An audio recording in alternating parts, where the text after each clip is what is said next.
बच्चों, आज का जो टॉपिक है, जो हमारा हालत ज़िंदगी का उन्वान है, वो है नज़ीर अकबर आबादी।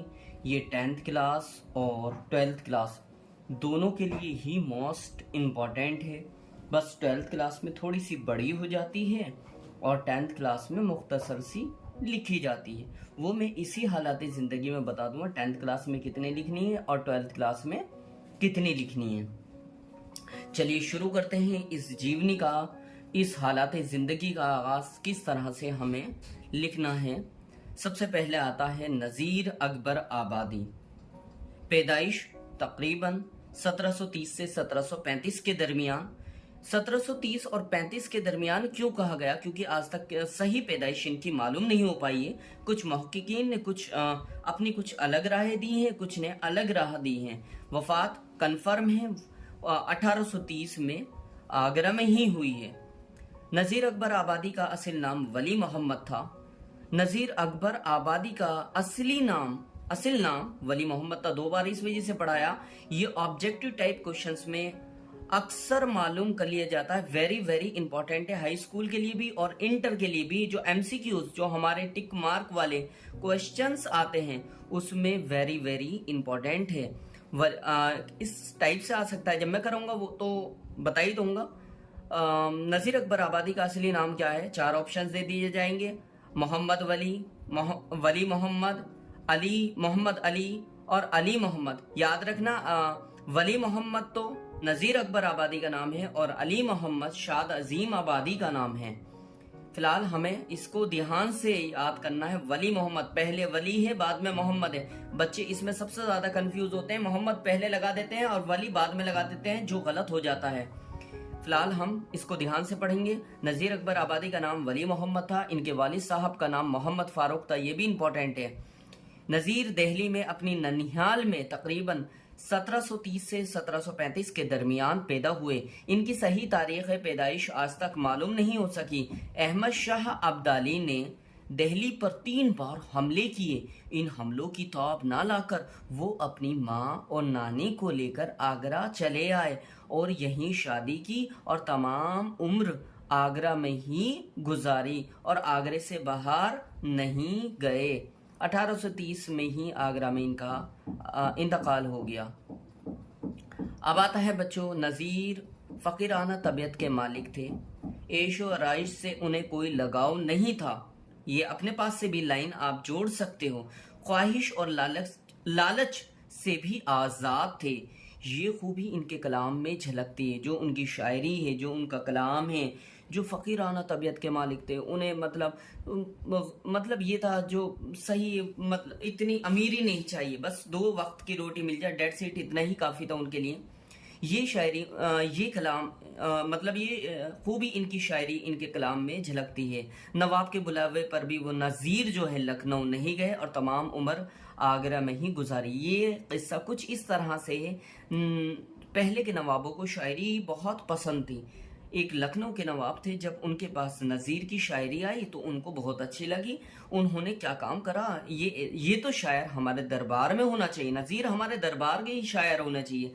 इस वजह से एक मुलाजिम को उस नवाब ने एक अशरफियों की पोटली ली और तोहफे के रूप में नज़ीर अकबर आबादी को भेजी उन आगरा और कहा कि ये तो तोहफे में अशरफियाँ हैं, कुछ अशरफियाँ, चंद अशरफियाँ हैं और आपको नवाब साहब ने अपने महल में बुलाया है और आप जो हैं अब शाही शायर बन सकते हैं।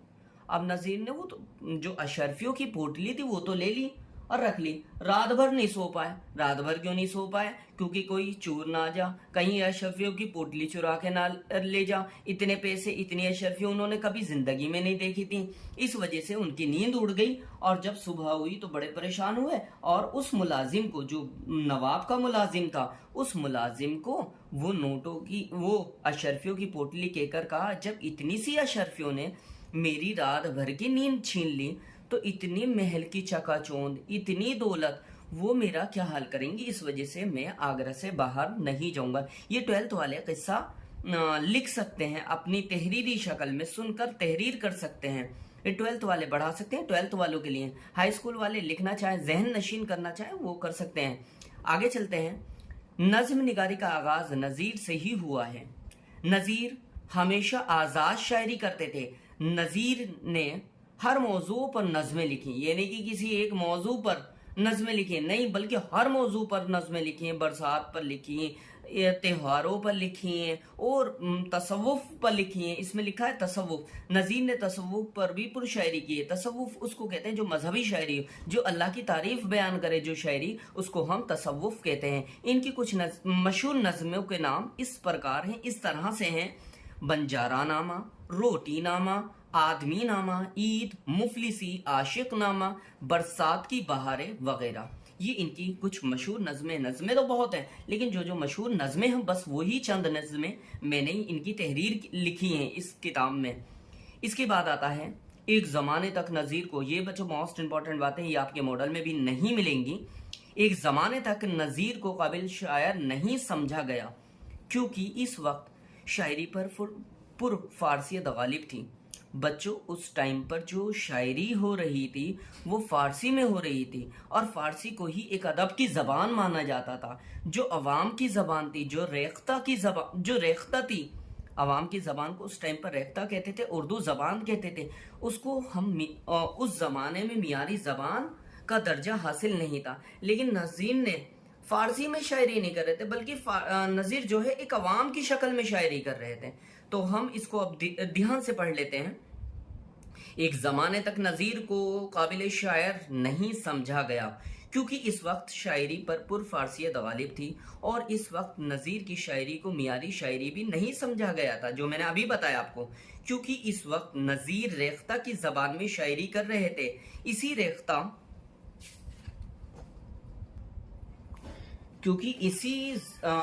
की ज़बान को अवामी ज़बान कहा जाता था। जब तरक्की पसंद तहरीक का ज़माना आया, तरक्की पसंद तहरीक एक मोमेंट चला था, जिस तरह से हमारे हिंदुस्तान में बहुत से आंदोलन हुए, इसी तरह से बच्चों हमारे हिंदुस्तान में अदब के लिए भी बहुत सी तहरीकें चलाई गईं, जिसमें तरक्की पसंद तहरीक का नाम सरे फहरिस्त आता है। तरक्की पसंद तहरीक में क्या हुआ बच्चों? तरक्की पसंद तहरीक में ये हुआ, अदब जो है अवाम के लिए होना चाहिए, अवाम को, सोते हुए अवाम को जगाने वाला अदब होना चाहिए। ये था तरक्की पसंद तहरीक। तहरीक एक आंदोलन को, एक मोमेंट्स को कहते हैं। तो जब तरक्की पसंद तहरीक का जमाना आया 1936 में, 36 को जब इधर तवज्जे गई, मतलब इधर ध्यान गया, नज़ीर तो बहुत पहले से ही अवाम की शायरी कर रहे थे, अवामी शायर थे। उस जमाने में क्या होता था, राजा के बेटों की कहानियां लिखी जा रही थी, राजों के बेटों को कहानी का हीरो बनाया जा रहा था, महलों में कहानियां घूम रही थी। तो उस तरक्की पसंद तहरीक में ये हुआ कि कहानियां मतलब अवाम के लिए होनी चाहिए, अवाम की जिंदगी से मुताल्लिक होनी चाहिए, अवाम की जबानों में होनी चाहिए। तो ये था बच्चों तरक्की पसंद तहरीक। जब 1936 में तरक्की पसंद तहरीक का जमाना आया तो इधर भी तवज्जो हुई कि नज़ीर तो बहुत पहले से ही एक अवाम के शायर थे और अवाम के लिए शायरी कर रहे थे और इनकी शायरी में हमारी करीबी जिंदगी दिखाई देती थी। जो नज़ीर की शायरी थी उसमें अवामी जिंदगी दिखाई दे रही थी, जिसका एक बंद बंजारा नामा, एक बंद हमने इस तरह पेश कर सकते हैं बच्चों। ये बंजारा नामा नज़ीर अकबर आबादी की बड़ी ही खूबसूरत नज्म है और इसमें दुनिया की बेसाख्ता को बयान नज़ीर अकबर आबादी ने किया है। उन्होंने इस नज्म में कहा, बड़ी खूबसूरत, और इनकी सबसे मशहूर नज्म मेरे अकॉर्डिंग तो यही है बंजारा नामा, और बहुत सी नज्में, लेकिन मुझे तो सबसे अच्छी यही बंजारा नामा लगती है। ये नज्म इस तरह से है: तुक हर्षो हवस को छोड़ मियाँ, मत देश बदेश फिरे मारा, कज़ाक अजल का लूटे है दिन रात बजा कर नकारा, क्या बुधिया भैंसा बेल शुतर, क्या गोनी पल्ला सर भारा, क्या गेहूं चावल मूठ मटर, क्या आग धुआं और अंगारा, सब ठाठ पड़ा रह जावेगा जब लाज चलेगा बंजारा। इस नज़म में नज़ीर अकबर आबादी ने इस तरह से इसकी वजाहत की है कि ये जो बंजारा जो होता है, बंजारे को एक अलामत का जरिया बनाया है। उन्होंने कहा है कि इंसान जो है अपनी जिंदगी को खूबसूरत बनाने के लिए अपनी जिंदगी को और बद से बदतर बना लेता है, दिन और रात मशक्कत करता है, मेहनत करता है, कभी माल दौलत इकट्ठी करता है, लेकिन मौत का फरिश्ता जब आता है वो माल और दौलत का सुख भी नहीं भोग पाता और वो मौत का फरिश्ता उसकी जान निकाल कर ले जाता है। मतलब कहने का मतलब ये है, अवामी नज्म बयान की है। या तो आप ये लिख सकते हैं, 10th क्लास के बच्चे जो ऊपर जो नज्म लिखी है, बंजारा नामे की कुछ नज्म की कोटेशंस लिखी है, ये लिख सकते हैं। या अगर उनको ये अच्छी ना लगे तो नीचे एक नज्म है आदमी नामा, ये भी बहुत ही खूबसूरत नज्म है इनकी, या फिर ये लिख सकते हैं। आप दोनों में से एक कोटेशंस को लिख सकते हैं। 10th क्लास के बच्चे और जो 12th क्लास के तलबा हैं या तलबात हैं, उनको दोनों ही लिखना सही है, क्योंकि 12th क्लास में थोड़ा सा बड़ा होना चाहिए। बतौर इनकी अब हम आदमी नामा नज्म की कुछ कोटेशंस हम यहाँ इस तरह से बयान करते हैं। बतौर नुमा इनकी नज्म आदमी नामा का एक बंद यहाँ दर्ज किया जाता है। दुनिया में बादशाह नहीं है बच्चों, ये लिखा हुआ उस जमाने में बादशाह को पादशाह कहा जाता था। दुनिया में पादशाह है सो है वो भी आदमी, और मुफलिस व गदा है सो है वो भी आदमी। जरदार बेनवा है सो है वो भी आदमी, नियामतें जो खा रहा है सो है वो भी आदमी, टुकड़े जो चबा रहा है सो है वो भी आदमी। इस नज्म में नजीर अकबर आबादी ने मुख्तलिफ आदमियों की, मतलब जो आदमी हैं उनकी मुख्तलिफ किरदार की सूरत बयान की है।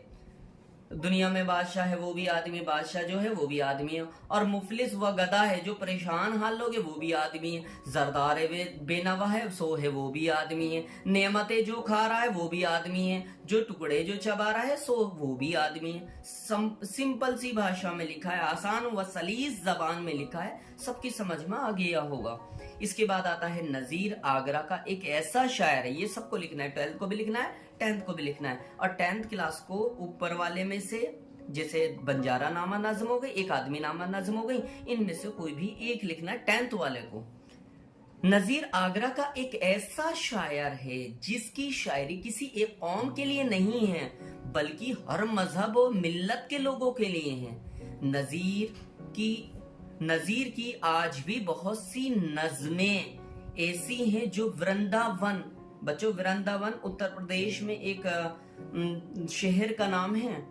नजीर की बहुत सी ऐसी नज़में हैं जो वृंदावनों में मंदिरों में भजन के तौर पर गाई जाती हैं, भजन के तौर पर।